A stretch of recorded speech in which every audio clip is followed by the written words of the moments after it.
Well, the Denver Nuggets don't seem to have it in Milwaukee, Wisconsin, and they lose their second straight blowout of the season that's approaching the All-Star break rather quickly. Is this something for Nuggets fans to be concerned about? How real are some of these issues that they've been facing? Do we think the Denver Nuggets should be working on the buyout market? Also, the next straw poll just dropped. What did you say about Nikola Jokic MVP chances? We're going to talk about all that and more here. Locked On Nuggets. You are Locked On Nuggets, your daily Denver Nuggets podcast. Part of the Locked On Podcast Network, your team every day. What's going on, y'all? Welcome to Locked On Nuggets. This is your team every day. So glad that y'all are here. This has been a really, really, really interesting time to be a basketball fan of the Denver Nuggets. The Denver Nuggets playing really well. They're pacing for 56 wins this season, but yet feels kind of strange the last couple of weeks when you look at their win profile. The Denver Nuggets, man, they lose in blowout fashion to the Milwaukee Bucks in the game that I think everybody was really excited about. The Denver Nuggets were getting KCP back. Jamal Murray was in the lineup. They were going to have everybody. MPJ was going to be there as well. But yet, they just did not seem to have the juice that they needed going into this game. Now, here's the thing. The Nuggets started off yesterday's game. They were like 0 for 6 to start the game off. 5 clanks. I mean, wide open three-point shots. Nothing. They couldn't do a lot of many things where they just didn't have the basketball process wasn't there. They weren't passing the ball super well. They just did not seem to be able to lock in defensively either. They were giving up a lot of second chance points, a lot of rebound. It was just a really ugly game. And really, y'all, outside of Nikola Jokic, this is not a great performance, man. It was really a strange game all around. Jamal Murray only has 3 points. 3 points. And he only scored right before the half ended. He didn't play in the second half at all, Jamal Murray nor KCP. And so it looks like they're going to be held out at the Kings game tomorrow night as well, just for a precaution, just to make sure that, look, we don't want to play around with it at all. We want to make sure everybody's good to go post All-Star break. If they don't play tomorrow, that gives them 8 full days off. KCP already missed a couple games. Jamal Murray, if you're not feeling completely awesome right now, then get ready for the All-Star break, because guess what? You need to get healthy, because now you got about 28 games after the All-Star break, and then you're sprinting into the playoffs as well. So it was an unfortunate game because everybody wants to see Giannis and Jokic go at it, and both of them showed up. Nikola Jokic yesterday, 29 points, 12 rebounds, and 8 assists. Jokic had 23 points at the half. He had 23 points in the first half. Giannis Antetokounmpo yesterday, 36 points. He had 18 rebounds and 5 assists, plus 2 blocks and 3 steals yesterday. And at one point in time in the game, Jokic had scored 23 of Denver Nuggets 44 points in the first half. 23 of the first 44 points. The Nuggets scored 21 points outside of Joker for a lot of that first half. And I don't really know. Now, again, some of this absolutely needs to be given to Milwaukee defense. They played a lot more connected yesterday. They were hustling on the defensive end. Pat Bev obviously made a really important difference in their overall process yesterday. But if you just look at the game, man, it really just didn't matter. Yesterday in the first half, Michael Porter Jr., 3 points on 1 of 6 shooting. Jamal Murray, 3 points on 1 of 5 shooting. Aaron Gordon, 0 points on 0 of 4 shooting. That's 3 of the Nuggets' 4 biggest contracts. 3 of the 4 Nuggets' biggest contracts yesterday, and they had 6 points between them in 16, 33, 49 total minutes of play between the 3 players. It just was not a pretty game at all. And sometimes, man, when you get at this point in the season, for whatever else it is, like, the Nuggets have won a championship.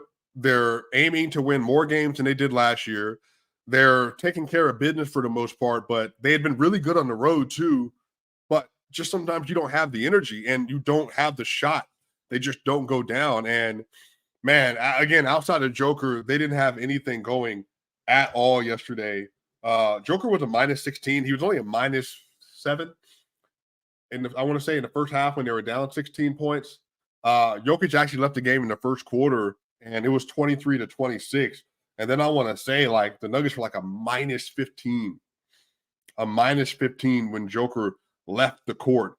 And by the time he came back in, the deficit, man, was just kind of out of reach, and the energy and stuff just wasn't there. So it just wasn't a good game at all. And again, having Jamal Murray being nicked up a little bit. Now, Chris Middleton didn't play yesterday, but Jamal, like, he didn't look as sharp. He didn't look as physical as he normally does. And, he was getting hedged and blitzed. And so what's happening also, too, teams are adjusting. What they're doing is when DeAndre Jordan gets on the court, they know his best asset is his ability as a rim roller. And they're not afraid of the Nuggets second unit team just because, like, well, Michael Porter Jr. is out there, but if the Nuggets aren't going to shot hunt for him, then we're just going to stay attached. We're going to help off of Peyton. We're going to help off of Christian. And when we need a hedge, we're going to hedge. We don't think DeAndre Jordan is going to beat us as a passer. And so yesterday, whenever Reggie Jackson or whenever Jamal Murray had a screen action, then whoever's guarding him, they'll just come up, blitz, and that way you're trapped. You either got to throw it to DJ or get the ball out of your hands, or you got to reset the play as a whole. So they're going to have to change up what they're doing a little bit. Maybe even go to a Michael Porter Jr. screen for a little pick and pop. Maybe having Peyton Washington instead beat a roller. That way you can get a short roll with Peyton Washington if they do decide to trap, and he can be a lob to DeAndre Jordan or be a floater or kick it out to Christian or kick it out to Michael Porter Jr. But a lot of this, man, is like yesterday really wasn't about anything other than if 3 of your 4 best players are going to have really bad games, you're not going to be in games. And it doesn't matter who you're playing against. It could have been the Charlotte Hornets yesterday. It could have been the Washington Wizards yesterday, and it wouldn't matter. It could have been the LA Lakers this year, who've been a bad team. It could have been any of those teams. It could have been the San Antonio Spurs. It could have been the Detroit Pistons. If you're not going to get any other help for your best player, it's not going to matter. So really unfortunate game. It was Collins and Lepsy got time off the bench yesterday because when Jamal went out, Reggie then got inserted into the starting unit, and then Colin came off the bench. And I've said this before, I just don't think that, even if he's just getting sparse minutes here and there, I just don't think those are the kind of archetypes you want to have on the Denver Nuggets roster anymore. Colin is small. Colin is not a great defender. Colin is not a great shooter. Like, that's kind of like a Facu, but a bigger version of Facu. Like, you just can't have a player that's just not an outright good defender on this roster. And you're already stretching that with Reggie Jackson. I think the thing that the Nuggets are going to have to find a solution to, they're playing Reggie and they're playing Jamal, and it doesn't work. That lineup does not work. It's not a good lineup. They don't play well together. And even if, like, you're trying to stabilize the Jamal minutes by not having him be on the ball a whole lot, the issue is that Jamal Murray, he's a good defender. He's a good defender when he needs to lock in, but he's just not going to be a great defender for the rest of the game. He's just not. But if you look at the information for the Denver Nuggets, and you look at their 2-man data so far in the season, Jamal Murray and Reggie Jackson, they played a lot of minutes together so far this year. Now, Jokic and Murray, a +12 net rating. Even Reggie and Jokic, it's a +5 net rating, but it's only a +4.9. So, like, that's not even great relative to how the Denver Nuggets play basketball. And then Reggie Jackson, Christian Brown, negative ±. Christian, it's just, for me, I don't love the concept. I don't love the concept. I don't love how they play together. It's just not doing the job right now, man.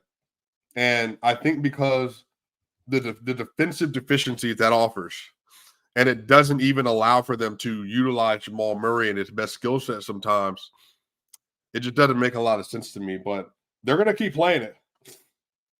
They're going to keep playing it. And so they're going to have to figure out how they make that stagger work when it comes to the playoff time. But, I mean, so far, it's just not been good. They have a negative 2.9 net rating on the year. Jamal Murray and Reggie Jackson do. Negative 2.9 net rating. And a true shooting between the two of 58.9. That's just above league average. yeah, it's just not great, y'all. So again, I don't think a lot to take away from this game. The Nuggets look like they are clearly ready for the All-Star break to hit. They've been playing really well. They're now 28-12 with Jamal Murray in the lineup this year. So they just off of that 60-win pace that I'd been talking about up to that point. And again, these last two losses, man, they just kind of been thrown in the wind. It's unfortunate. It is what it is, y'all. But the MVP straw poll just dropped, y'all. What does it say about Nikola Jokic MVP chances? And then in the third segment, we're going to talk about the buyout market. Should the Nuggets be a little more aggressive on the buyout or just continue to let it rock like they've been? We'll be right back for segment 2 of Locked On Nuggets.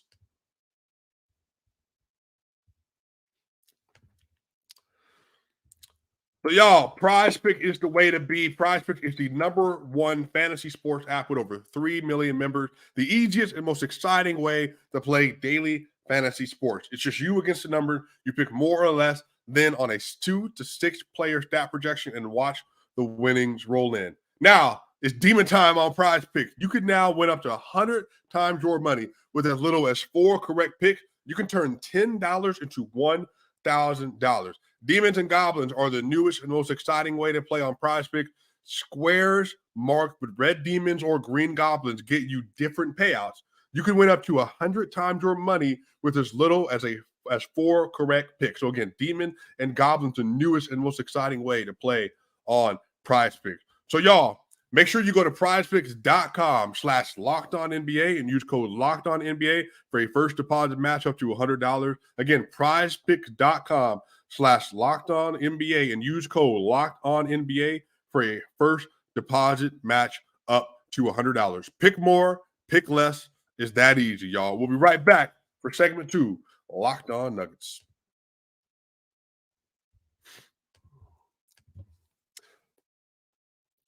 So, y'all, we are back here for segment 2 of Locked On Nuggets. This is your host, Swiper. This is your team every day. So glad that y'all are here today. And again, coming off of a loss, it's not always fun to talk about this, but I think one of the things to hold in concert with each other is that this is an 82-game season. And in an 82-game season, you're going to get a lot of ups and downs. You're going to get a lot of ebbs and flows. You're going to get a lot of varying performances. Again, the Denver Nuggets are currently sitting at 36-18 with 2 straight losses. They're just a game and a half out of first, y'all. They're a game and a half out of first, 14 games without Jamal Murray, which is 25% of the season. And then now with back-to-back losses, I mean, they could be sitting here at the 2 seed right now had they taken care of business, but they didn't. But the good news is season-long awards. These straw polls dropped again.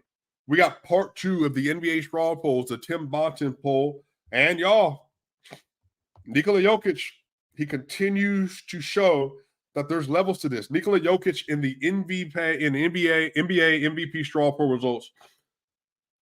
69 first place votes. 69 first place votes, 25 second place votes, 3 third place votes, and 3 fourth place votes. And the next closest vote getter, first place, is Shai Gilgeous-Alexander with 24 first place votes. Giannis has 2 first place votes. Luka has 3 first place votes. And then Jalen Brunson and Anthony Edwards somehow get first place votes in the straw poll. Don't know who voted for them. But again, I guess people are really leading into where they are in their standings and all that stuff. But Nikola Jokic right now, man, 69 first place votes, 25 second place votes.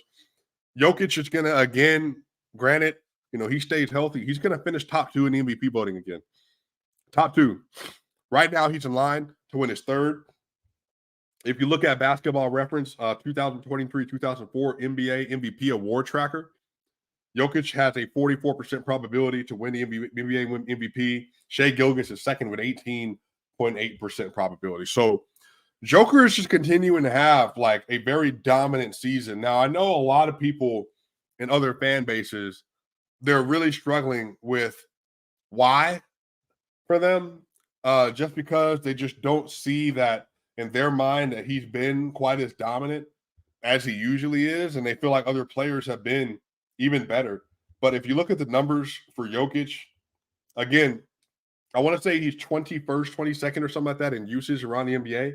He's averaging 26.3, 12.2, and 9 assists a game on a 65.1 true shooting. And that's while shooting 37% from three, 58% from the field, 81% from the line with 15 triple-doubles and 44 double-doubles. And he played 52 games this year. The advanced stats, they're all showing Jokic is having one of the best seasons ever. Obviously, the box plus minus of VORP. VORP is just simply value over replacement player. The win shares per 48. I mean, all of that stuff, man, is screaming that Joker has just been able to maintain a very high level of play. And he's doing things that we, quite frankly, just have not got an opportunity to see a lot. Now, I think the thing is Shai Gilgeous is going to have a really, really, really good chance this year just because he's had to play really well, and OKC has been dominant. They're fighting for that first seed. They're a half game above the Denver Nuggets. But if you look at the season so far, win shares per 48, it's Jokic and it's Shai Gilgeous at the top of that list. And then win share is Shai Gilgeous and it's Jokic at the top of that list. So, and Shai Gilgeous is having an all-time great season. He's having an all-time great season, man. And it's going to be tough because Shai is a really good player. Luka's also having a really good season this year. He's been really dominant. The thing that's going to be a little interesting for the Nuggets is if you look at the Nuggets in the last, since January 1st, the Nuggets have played in quite a few games. But the thing is the Nuggets have like, how do I describe this? They've just not been as dominant as you would like them to be. So a lot of Jokic's MVP conversation is going to be hinging on the fact of how the Nuggets finish. You know, if you look in the last last 20 games for the Nuggets since January 1st, they're 13-7. They won 65% of their games. They were 13-5. The Nuggets so far, they're 7 losses. It's not bad. 13 wins is tied for 7th, basically, around the NBA since January 1st. The net rating for the Nuggets, though, it's only a plus 0.3. Their defense has fallen off of a cliff. They're 18th since January 1st, and their offense has also cratered. They're 14th since January 1st. Up to this point, the record is really good. And even their game versus really good teams has been good so far, but it feels that they have taken their foot off the gas a little bit. And I think a lot of people feel that they're not as good as they were last season. A lot of people do. Now, if you look at the net rating and all that, I mean, it's not an unfair argument to make. Some of this, though, just feels like they just don't see the incentive to giving their best. If you look at dunks and threes right now, in terms of the adjusted net rating, the Denver Nuggets are currently slotted at 8th. They're slotted at 8th in adjusted net rating, and they're 7th in adjusted offense and 11th in adjusted defense, which takes in your strengths of schedule and all that stuff as well. So I don't know, man. A lot of people are showing some concern about this right now, and we're going to get into segment 3 as to why that might be and why you might have some legitimate concerns. But when it comes to Jokic's MVP case, man, if he keeps playing at the level that he's playing right now, you know, he's missed 2 games so far in the year, 26, 12, and 9. They're going to fight for the 1 seed again. And he's just an outright better player than Shai Gilgeous. And obviously Luka and then Giannis are going to be in the conversation as well. So I think Nuggets fans should want him to win. I think for NBA legacy stuff, you know, Jokic might not care all that much about these regular season awards, which is fair. You know, you got much bigger fish to fry and a lot more stuff that you got to do and a lot more basketball that you got to play. But I think from a legacy standpoint, it would be nice because he would be one of a very few amount of players, I think maybe 8, that have 3 or more MVPs over the course of their career. Because even in this era, you're going to have LeBron,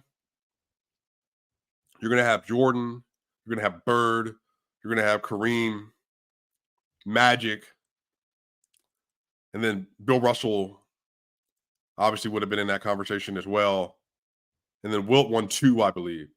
So there's only a certain level of player that and Moses Malone. Moses Malone also won 3. There's a certain level of player that you got to get to win like 3 MVPs over the course of your career. So it would be amazing if Jokic wins another one. And I think he should want to win another one just because now it's like you're standing with giants. You have 3 MVPs and a finals MVP and a championship and potentially 3 MVPs with the MVP, another 2 Finals MVPs. I mean, that's just asinine, y'all. So, y'all, in segment 3, we're going to talk about the buyout market. There's a player that just got bought out in the buyout market that I really wanted Denver to get. I've talked about him multiple times, but they, for some reason, they feel very confident in the roster, which they should. They just did not feel they wanted to add that player. We'll talk about that a little bit more in segment 3 of Locked On Nuggets.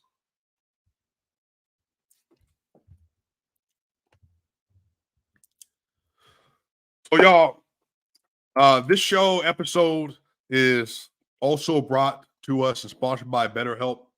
And I don't know if you all have ever had to deal with some really tough things before. I think sometimes we all need the opportunity to get something off our chest.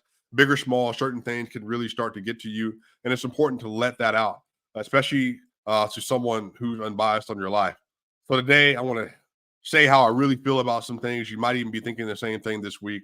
And I think that, like, if you look at all the things that we're kind of having to deal with right now, I think that BetterHelp and places like that can really be a good service for you. Just that way you can talk through and deal with a lot of different things.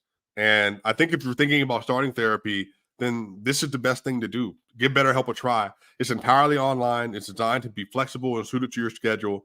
So you visit BetterHelp.com/LockedOnNBA and get 10% off of your first month. That's BetterHelp, HELP, help.com/LockedOnNBA, and give BetterHelp a try. We'll be right back. Segment 3 of Locked On Nuggets.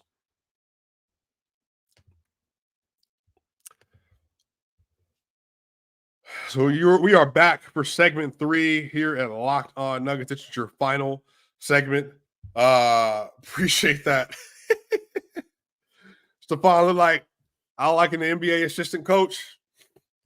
I love that.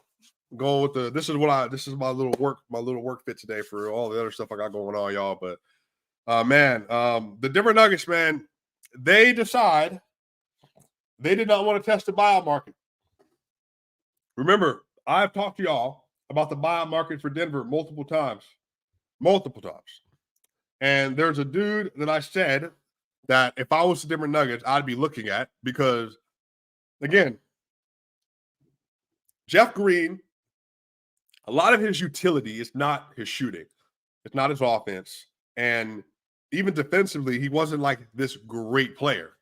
But Jeff Green being able to be a stretch four, being able to be a rim runner, being able to be a big body defender, aided the Nuggets versus Karl Anthony Towns, aided the Denver Nuggets versus Kevin Durant, aided the Denver Nuggets versus the LA Lakers, aided the Denver Nuggets versus Jimmy Butler. Not a primary defender, but hey, if you need to switch, Jeff Green is there. Now, Peyton Watson's a much better defender than Jeff Green. The difference is Peyton Watson doesn't have his man body yet. He's just not physically strong yet. Thaddeus Young was a player that I said I think the Nuggets should be looking at, because he's a player you can play next to Aaron Gordon. He's a player that you can play next to Jamal Murray. That if you just need another big, that's a physical wing player, like a 4-level player, small ball 5 player, Thaddeus Young is a player to get. And they did not make the move. Thaddeus Young is joining the Phoenix Suns. He's more frontline depth for the Suns, stretch and playoff run. Young has spent the past 2+ seasons with the Toronto Raptors. Thaddeus Young, man, he's had some really good moments in the NBA. He's a very smart veteran player. He adds a lot to teams from a veteran leadership standpoint. And I think right now, if you're looking at the Denver Nuggets bench, they're just really young. And y'all, the reason I said something about Chris Dunn, the reason I said something about Dennis Smith Jr. is, as good as Reggie Jackson has been offensively, man, like there's still something they need, I think, from a POA standpoint next to Jamal Murray. Because you just want Jamal to be able to function like he can and to be clear that he's an offensively leaning player. But right now, Reggie Jackson, and then you're trusting DeAndre Jordan, you're trusting Zeke Naji. Now, again, I also said this on Twitter, DJ didn't play for real in the playoffs last year, and Zeke Naji definitely didn't play a lot last year. But, and again, I want to also bring this up. I've talked about this too, Rob. Booth was clear. He said this in the NBA Media Day. Booth was clear. He's playing a long game with the squad. Wants to see other 3 rookies, P. Watt, CB develop, make a decision next season. He believes in building through the draft. Absolutely. Calvin Booth was very clear that this is the team that they have, that because of the new CBA agreements, all the apron information, you have to develop internally. You got to draft well. So 1,000%, Booth wanted to make sure that he got all of the young pieces in to cover these other tertiary positions that the Nuggets need to have, which is your shooting guard, your small forward, and your power forward, because you're going to be locked in at center and at point guard. But I think some of this is the reason why adding the Thaddeus Young, I think, would be so helpful. It's just because that way Peyton doesn't have to I think he's a 3. I think he's a 2. They're playing him mostly at the 4, which is cool. But I just think that just puts a lot of pressure on him to have to just be able to step up defensively versus a lot of bigger 4-level players. So, again, I support the vision and I understand that vision, but I do think there are some ways for them to be a little more aggressive on that buyout market. Not Spencer Dinwiddie. You don't need Spencer Dinwiddie. You don't need an additional ball handler. The Lakers now have 3 ball handlers that apparently Adrian said he's going to try to see if they can get it done. They're going to see if they can trade Dinwiddie, play Reeves, play D'Lo, and LeBron and AD together, which I'm just like, do you. It's going to work sometimes. But on the other end of this, the Nuggets aren't about touching their starting 5. They're not even about the closing lineup. The closing lineup has been elite. Again, I do want to remind people the Denver Nuggets are 18-9 so far this season in the clutch, with the number 1 net rating, a +25 net rating, and a 94.3 defensive rating in the clutch, and a 119 offensive rating in the clutch. They've been excellent. I think some of this is that they become so reliant on getting you down into the dirt, meaning that when you got to play ugly with them, they're going to roll you. And I think, though, in my mindset, if I had to put my money on it, come playoff time and come some of these games that are coming up down the stretch of the season, Boston's going to be in Denver. You got Minnesota coming into Denver. All that stuff put together, I do think the Denver Nuggets are going to have some of these statement games in here and a statement performance. I think that when the playoffs come, then there's not going to be any more back-to-backs. There's no excuses. And Jamal Murray especially, this is it. You might be able to average 21 points a game and 6.4 assists in the season, no problem. But this is the moment. This is when you have to be great.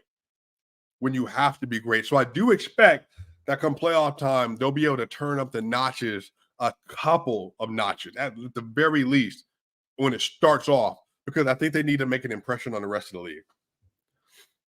Because right now, you get blown out by the King, not a great look. You get blown out by the Bucks, not a great look. And then on top of that, y'all, listen to this. So I went back to December. So yesterday, the Nuggets were down 28 points to the Bucks. They lost by 29 to the Kings. They lost by 38 to the Knicks on January 25th. They lost by 13 to the Jazz on January 10th. They also lost by 26 to the Thunder on December 29th. And I asked, does anyone think this is a big deal? And I asked y'all, the Nuggets have 5 13 or worse blowout losses, 13 points or worse blowout losses since December 29th. For you, do you think that's anything? Do you think it's anything? Now, some of these games, they were on back-to-backs. Some of these games, the Nuggets were traveling on the road. Like, the Knicks game was the last game of a 6-game road stand. The Thunder game on the 29th was the back-to-back of a Magic game. The Kings game on a Friday night was the back-to-back of that Lakers game. And then the Jazz were just rolling in Utah. They were just kind of hunting through everybody in the NBA at that point. And then obviously you had the Bucks game where they had rest, but Jamal, Nick, KCP comes back a little bit too early. So there's context to be applied. Jokic played well versus all these teams. But there's just like a team consistency we haven't seen yet that I think is causing some people to worry here and there. But ultimately, I actually don't think it's a huge deal. I do think that after the All-Star break, they put together some really good performances. They play more consistently. I think the MVP stuff, it's all in the bag. The Nuggets, man, They just got to recharge. They do need to get a win versus the Kings tomorrow, though, y'all. That's going to do it for Locked On Nuggets, y'all. Make sure y'all like, share, and subscribe here on YouTube. Make sure you find us on Apple iTunes. Make sure you download the show. Give us a 5-star review. That way more and more people continue to listen to the show, y'all. This is your boy Swiper. I'll see y'all on the other side.